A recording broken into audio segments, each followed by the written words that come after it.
to, what is this, Nick? Week 7 of our podcast? This is impressive, man. I don't think any of our projects have actually come together this long. No, they have not. So, CNN movie time. We're here to stay, apparently. I love it. How are you doing this week, bud? I'm doing pretty well. How about you, Kurt?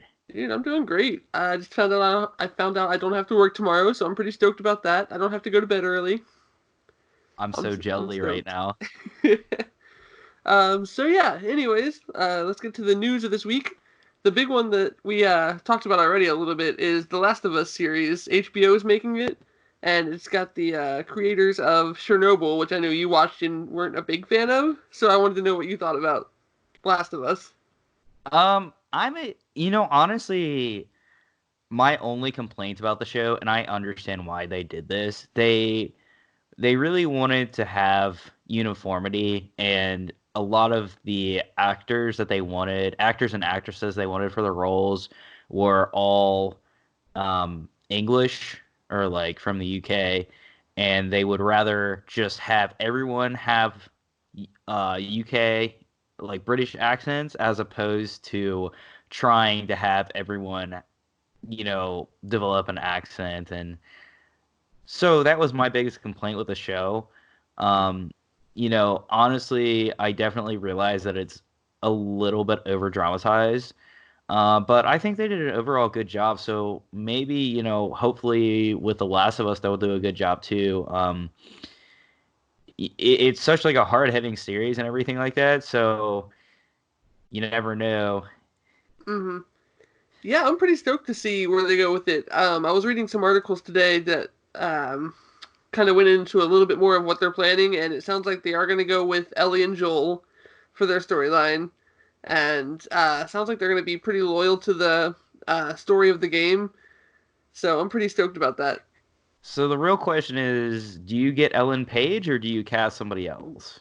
She's too old at this point. It would have been perfect back in like the Juno days, but there's one person I've been seeing around that is like perfect for the role, and I forget her name right now, but she would have been really good. Who do you think for Joel? Because I keep seeing Hugh Jackman, but I want something more original. No, I think if I remember correctly, the guy that does his voice is actually a good fit for Okay, Joel. yeah. Um, if we're going like big name actors, um, that's a good question, man. I don't want Hugh Jackman though. I think he's just been in so much, and like I'd like to see hmm somebody else get some screen time for sure. Yeah, I want to see some fresh faces that I can correlate with just The Last of Us instead of, oh, it's Wolverine playing Joel. Right, right. Like I want like an actor to get his like fit in this role and hmm not some big name that they bring in. And Though, to be fair, I was talking with our good friend Angie, and I decided that like two of her favorite actors would be perfect for Joel. We have Carl Urban, who's in The yeah. Boys on Amazon, and Tyler Hoechlin, who's in a couple of TV shows, and he plays Superman on like the WB or CW DC shows right now. He would be a really good fit. I could see Carl Urban. I could see Carl Urban, and Carl Urban would be good. he's not like super big, so like he would actually be a pretty good fit. Yeah, my only problem there is he might be a little too busy with The Boys because that's a pretty big show right now. But Yeah. we'll have to see how that goes. I think In that's all. other What? news, Yeah, in was other there anything news, yeah, else? we talked about No Time to Die last week and how it was going to be the longest Bond film. Well, it turns out April is no time to come out because they pushed it back to November. Probably mostly because of the fear of the coronavirus. They want to make sure this movie has the optimum time to come out for box office reasons because this is Daniel Craig's last one. So I don't blame them. It's pretty late in the game for that. They'd already started selling tickets, so they got a lot of money to refund now. But hey, if that's what they want to do, go for it. I'm surprised it didn't just come out in November, anyways, considering the fact that that is the prime movie time is right around Thanksgiving, right before Christmas. Right, yeah, April does seem really early. I'm not sure what their plan was there, unless they just didn't want any competition and they were gonna come out and be the only movie for a while. Hey, man. I think that's a bold move there for them, but I think Mhm. in the end it'll end up like they'll be way more profitable coming out in November for sure. I think so too, yeah. Hopefully people don't forget about it by then. They gotta somehow find a way to market it through this whole time without being annoying about it. Right. Like, oh, by the way, hope you didn't. It's like all these video games, like The Last of Us. Like, how many times has The Last of Us been pushed back at this point? Yeah, and it's walking the line between, hey, we're still happening, and trying not to be overbearing with it. I mean, same with BioShock Infinite, though. It took like 3 years for that puppy to finally come out, or Kingdom Hearts 3. hmm Oh, that one But, was ever. oh And I was really disappointed with it when it actually came out, so. my God. Alright. Anything else you wanted to talk about before we jump into this week? Um, no, I think we're good. So we've low key been doing some kind of themed stuff. So this month's theme is women in sci-fi. Yeah, happy National Women's Month, everyone. Actually, we usually release on Sundays. I don't know if that's going to be the case this time or not, but Sunday is National Women's Day, so that's pretty exciting. Good way to kick off the month. Oh, absolutely. And this first movie that we're doing is Alien. Yeah, Is there Ripley, any better way to start this month out than Alien? the OG, the one that really kicked off this whole strong, powerful female protagonist in sci-fi movies. Oh, she's like grade A badass. And that's just the cultural impact of this movie too. Like every single sci-fi movie that has any kind of horror elements, like channels aliens energy because it did it so well. I was actually going to ask you that. So, what about this movie? Because, every single time you think of a sci-fi horror movie, you either think of something like completely cheesy and off the wall, or like you think of Alien. And hmm what made it work for this movie? it's definitely ahead of its time. Like at the time, I don't think a lot of critics appreciated it for what it was. But I think just the fact that it doesn't take itself too seriously, but it kind of sets up this universe where it's allowed to be kind of spacey and weird and like you don't understand the universe totally, but it's a very dark, claustrophobic movie, so it's very real in the horror aspect of it, and they don't make a joke or overdo the sci-fi elements. It's just like it's there, and you take it in as part of the whole experience. So yeah, it's not really overly campy or anything like that. So how believable do you think this is? Um, I mean, in real life, probably not very believable, but for the universe they've set up, it's pretty darn believable. And I don't want to say it's like not believable because the way it's written and the characters interacting, it's 100% how things would be in real life if we were attacked by an alien like that. I think Ridley Scott did a really good job at the amount of love and time he put into this movie, and B, he tried to make it as realistic as possible. In fact, um, he there's nothing that happens in the first 45 minutes. He's just setting up the universe. He's setting up the interactions between all the characters. hmm He's setting up what's going on, and he starts out very slowly building this eeriness even from the get-go, from the long shots that you see in the very beginning of the movie of the ship waking up. It's very dimly lit. hmm And it's very purposeful to kind of get you on the edge of your seat too. Like the beginning where there's no score or anything, like you just start seeing some shots and things are like establishing shots everywhere. It's so creepy and it's really unsettling. It's like the original atmospheric horror movie. Exactly. And you know, the score in the movie is very strategically placed. Mhm.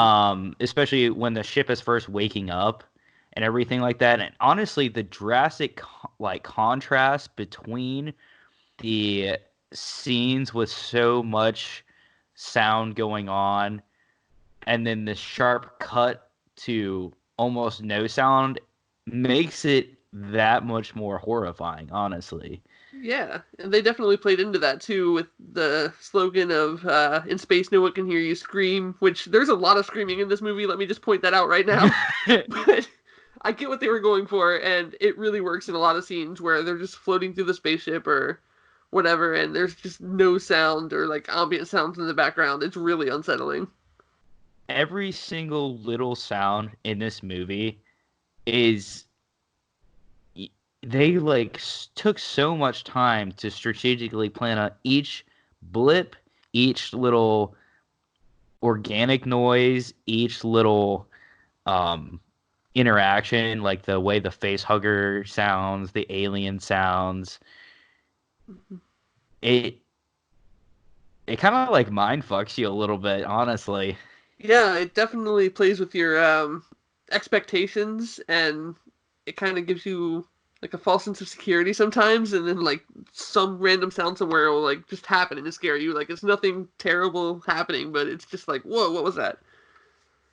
What is the most iconic scene in this movie for you? The chestburster scene has to be. Um, No brain.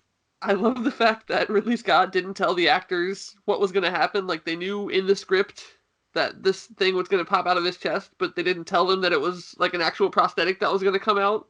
So that was like their real reactions when the thing pops out. They were legitimately that terrified. Dude, oh my god. He's like a genius. He's a mad genius. Mm-hmm. And that scene is so like when you think alien, that's pretty much the first thing that comes to your mind. Mm-hmm. That chest burster scene. Mm-hmm. And it's so like odd, and it's so, I don't know, everything's just like so calm, like eerily calm Mm-hmm. leading up to that. And he like wakes up from being in a coma, the thing like detached from him, and they're all just like sitting there eating, and then all of a sudden he starts having these like terrifying chest pains. Right, yeah. It kind of plays with, again, your expectations because we've seen this character, you're like, oh, he's screwed, he's done for, and then they saved him, and then as soon as like he's in a place where you're comfortable, you're like, okay, things are kind of back to normal. It's boom, right out the gate. His I would also say that like one of my favorite, it's a death scene. One of my favorite death scenes in this movie is, oh god, I forget his name. He's wearing the Hawaiian shirt though and the hat. You know oh, you know yeah. exactly what I'm talking about. Mm-hmm. When they go to look after the cat and he's in this like storage room that kind of looks like a garage, Mm-hmm. and he's sitting there and he takes off his hat and lets the water like drip down on his face. And it's very strange because, like it's not organic water. Yeah. And he picks up the molt from the alien that was like this big Mm-hmm. and is now definitely grown to, I would say, roughly over 6 feet tall. Yeah. It's terrifying. And the That first first time, reveal, oh, so good. it's so good. And the cat sees it before anything. Mm-hmm. Jones is like one of the best characters in this film. Yes, almost the MVP of the movie. Almost like the connection between Ripley and Jones. Mm, It's like, it's very strong, yeah. I love it. Ripley's always been kind of a motherly character too. Look at Aliens when she spends the entire movie looking after the little girl. I forget her name, and then we just forget Alien 3 exists because that one throws that all in the trash. just goodbye. I so I think initially, Ripley. This is where we kind of see Ripley have a soft spot because of the whole entire rest of the movie. She's pretty much a hard ass, Right? Yeah, which and she needs to be. yeah, and like this character in and of itself completely rewrites every single notion about like women in movies, Mhm. pretty much up to that point. And you know what it took for that to happen? I was reading up on this, and every character in this movie was written unisex. Like it was up to the casting directors to cast the movie however they saw fit, and they were pitching to Fox at the time, who was making a lot of like female-centric movies, like a lot of rom-coms and stuff. So they thought a good way to get into Fox's good graces would be to cast a female lead, and that's how it came down to Sigourney Weaver and Meryl Streep, and they went with Sigourney because Meryl's husband had just passed away or something. Oh, could you imagine this movie with Meryl Streep? She would have won an Oscar for sure. I think Sigourney deserves an Oscar for this, Oh honestly. yeah, absolutely. The way her character is too, she's very like grungy, Hmm. and she's not, like you said, they're all written as unisex. Hmm. I mean, there's no like over glorifying any aspect of anything masculine or feminine in any of these characters. Yeah, that's kind of what makes this movie genius. It's not stereotyping like that. That's what makes the I characters so relatable. Oh yeah. Supposedly, there was an inference that was going to be put in the movie, um, that her and Dallas had past relations, and Ridley Scott decided to scrap it. He's like, we don't need that. We'll just keep it strictly business. He's like, it would have been nice to add that like human element, but he's like, no, Hmm. scrap it. Yeah, I can definitely understand why they thought of that because they were trying to come up with things for these characters to do in their free time while they're like flying on this ship. Which, how huge is this ship, by the way? Because I'm pretty sure in the opening crawl or the opening credits, it says the thing is carrying like 200 million tons of ore. Like, how much freaking ore is that? The Nostramos is huge in general, Yeah. and the set design for it is like absolutely incredible. Hmm. Like every single room and every single bay, like it's strategically planned out, and it really adds to the horror element as well. Hmm. Just thinking about how big that ship is and how claustrophobic and tight in it feels at the same time. It's insane. Oh yeah, oh yeah. It's just crazy because every single like little detail was either designed or manifested in some way or another. Hmm. Because this was like before CGI was like a big thing or anything like that. Hmm. This was a very turning point. This is a big turning point for movies, like the 70s in general. This came out in like 79 because it was the Wild West out there, like the Hays Code, which kind of mandated what you could and could put into a movie, and everything had to be approved. That got thrown out in like 68, I think. And so this was just a decade of experiment and seeing how far we could push the boundaries now that there was nobody in the way saying, no, you can't make that. No, you can't make that. So a lot of great movies that really inspired a lot of movies today came out in the 70s, and this is definitely one of them for sure. It's interesting to me because this movie came out right after A New Hope, but Hmm. before The Empire Strikes Back. Hmm. And you can see the heavy influence that this movie had on Empire Strikes Back for sure. Hmm. Yeah. This definitely wasn't without inspiration, though. It definitely took notes from 2001 and maybe a couple other movies, but I'm not that educated on 70s sci-fi. Oh, he definitely Ridley Scott straight up says like he's very inspired by Stanley Kubrick and Hmm. the way that he makes his movies and everything like that. Hmm. So he took so much inspiration from that, and you can really tell by his shot selection Hmm. and how thought out everything is to a T. Hmm. And And the he's pacing, too. yes, that was It's exactly it. The very pace, Kubrick feel 45 minutes without anything happening in a horror movie. in a horror movie. Today, every audience is going to be asleep. Oh, absolutely. Look at movies like The Witch, The Lighthouse, Midsummer, movies where they take their time to build and they have that same alien feel, and mass audiences are like, this movie's trash. What's going on? Right, because it doesn't immediately put you into action or put you into danger. I think a big turning point in this movie is, when they actually land the ship on the planet Hmm. and the first encounter with a face hugger. Like that's when things start finally like picking up in the movie. Hmm.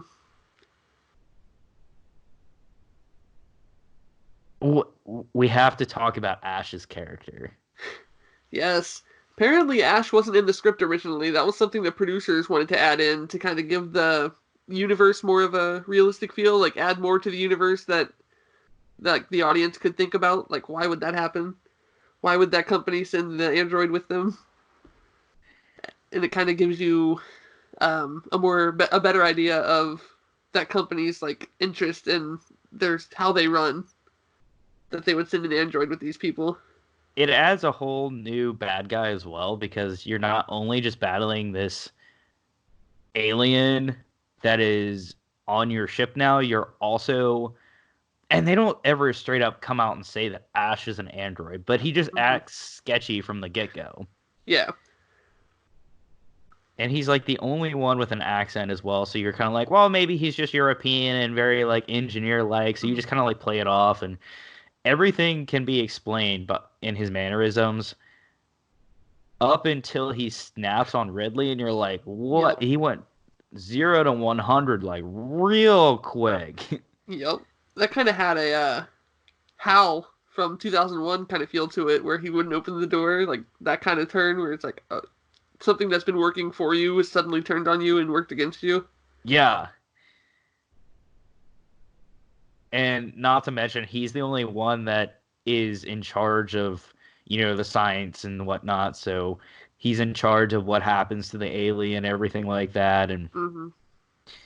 you can kind of tell that his interest is in keeping this being alive and getting it back instead of what's best for the crew. Hmm. Because I think they theorize at one point that, or they say straight out that the company wanted to weaponize it. Hmm.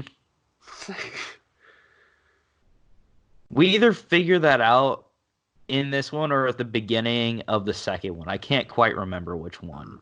Yeah. But I love the tension that builds up between Ash and Hmm. Ripley, like it when he straight up defies her Hmm. to let them on the ship.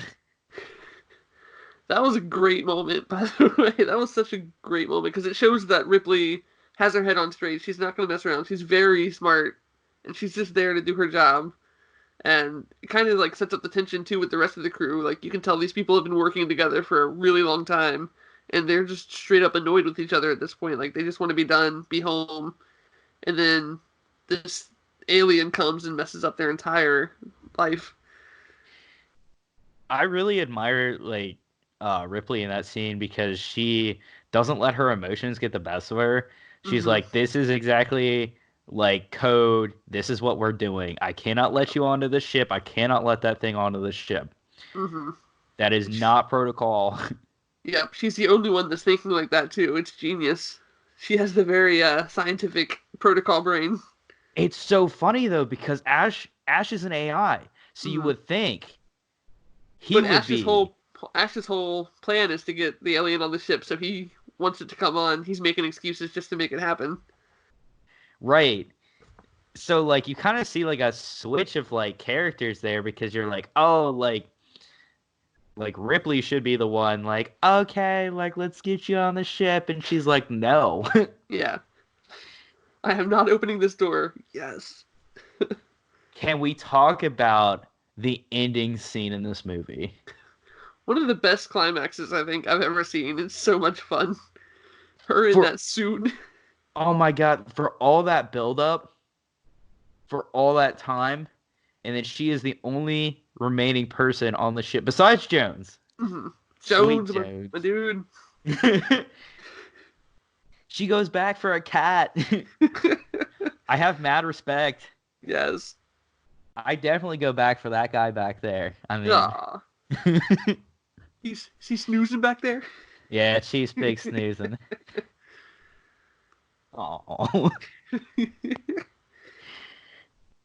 But yeah, definitely one of the greatest face-offs in movie history, and uh, such a good ending, just kicking the alien out the door. Oh my God. Yeah, like it I love the plot twist in this movie because like she has all that time where she's like trying to self-destruct the ship and then she Hmm. goes back to try and shut it down and she's like fuck. Like I guess we're going to have to evacuate now like Yep. sucks to suck. And then she gets on. I love the sound design in that when she gets on the escape pod finally, Hmm. it's like almost dead silent. Hmm. That whole entire scene.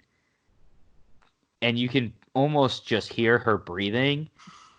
And I think that lack of sound really makes it that much more impactful. Hmm.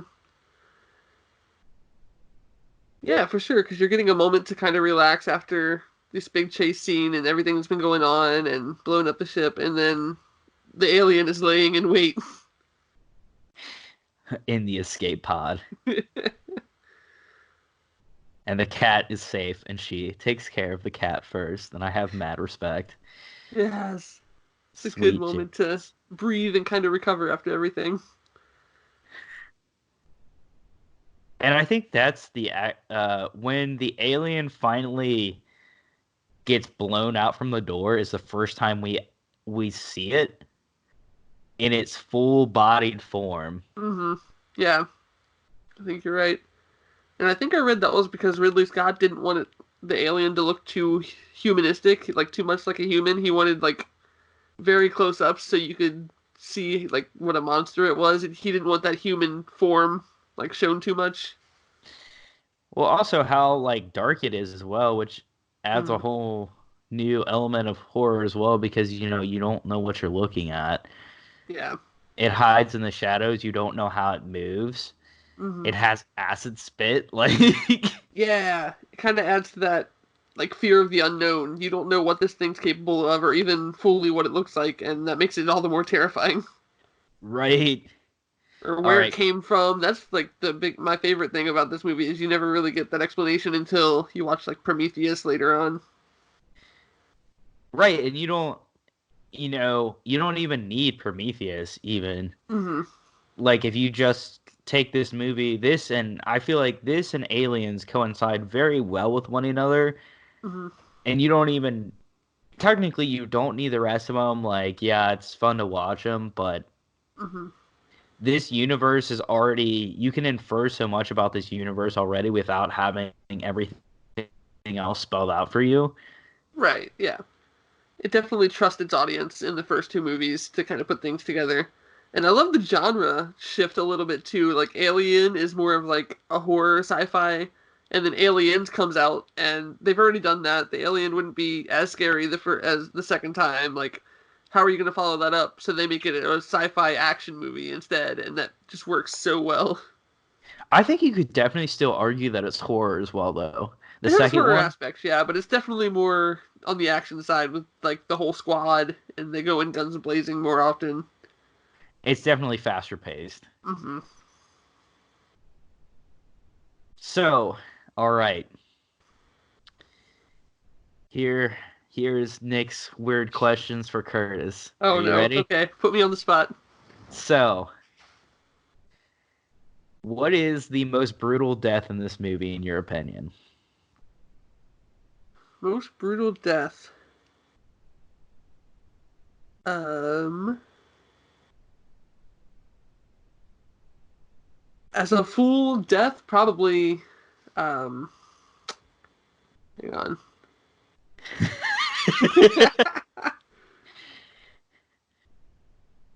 Who was it? Brett that had the chest burster. I couldn't remember if it was Brett or Kane. Maybe it was Kane. I don't remember. Hang on. You're thinking of the very first guy, right? Hang on.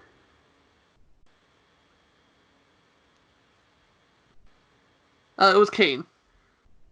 So yeah, Kane's death was definitely the most drawn out and painful of all because he had the face sucker at first, and then he gets recovered from that, and then he gets impregnated, which is a whole other thing we can talk about in a minute, and then this gives birth through his chest canal and dies from that injury. Like that's the most gruesome I think I think.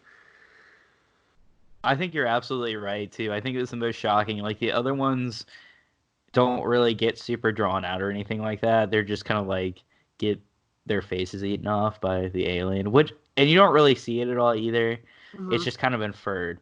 This one you actually see the visual graphic of a prosthetic jumping out of his chest and shit, Yeah. which is just so uncomfortable to watch because you're like, oh my god. Mm-hmm. Yeah, it's super disturbing, especially if you're watching that scene for the first time because you just don't expect that at all. No. So back to this impregnation thing. What are we? So yeah, I just wanted to bring that up because we're talking about like the role of women in sci-fi this month and everything, and they were very clear that they wanted a male to play that part because it's a very rapey vibe. The face hugger like attaching itself and implanting this egg in the mouth of the guy. So they didn't want any implication that it was like a metaphor for rape or like any violence towards women. They were very specific that it had to be a male character that this happened to. Wow, that's so far beyond its time. Yeah, right.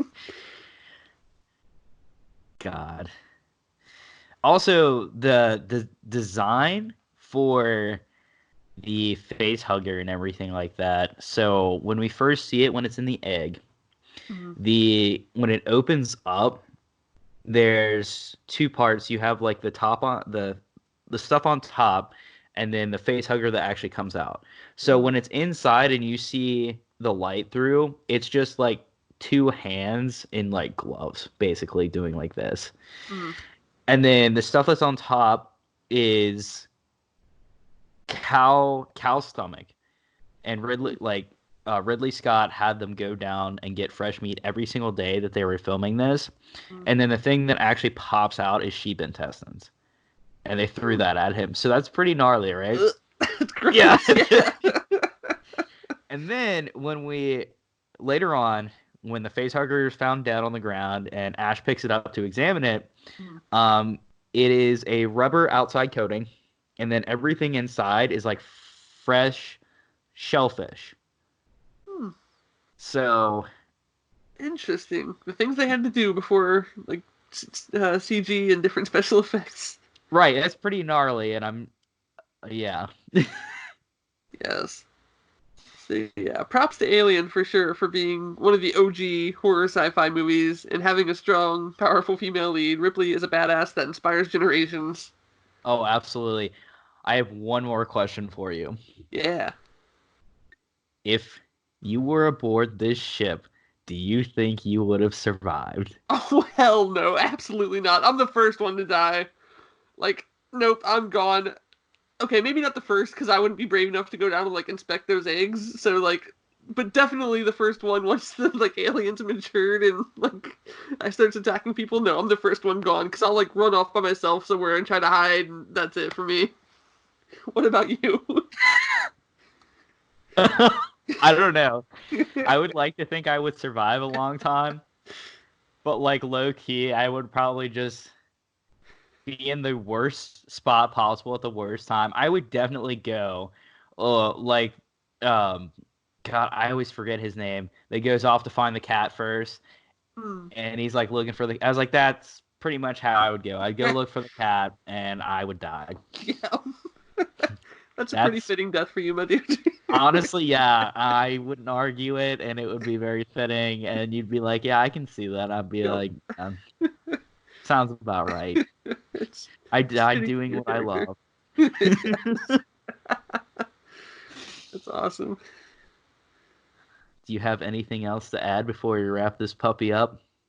I don't think so. I feel like we pretty much hit the nail on the head with this one. So, Yeah, I think a lot of the movies we talk about this month, we can make some callbacks to Alien and how it was inspired by Ripley and the movie in general. Oh, absolutely. So, yeah, this was a good place to start. Oh, absolutely. And if anybody has any suggestions for us this month or anything like that, feel free to leave them below in our comment section. Um, I'd like to take a minute to shout out to our good friend Slow Glows for letting us use their music. Thank you so much, Slow Glows, and I hope you guys have an awesome tour. Um, and Curtis, stay beautiful. You too, my friend. Everybody out there, I hope you have a wonderful rest of your day. You're all beautiful. Stay golden.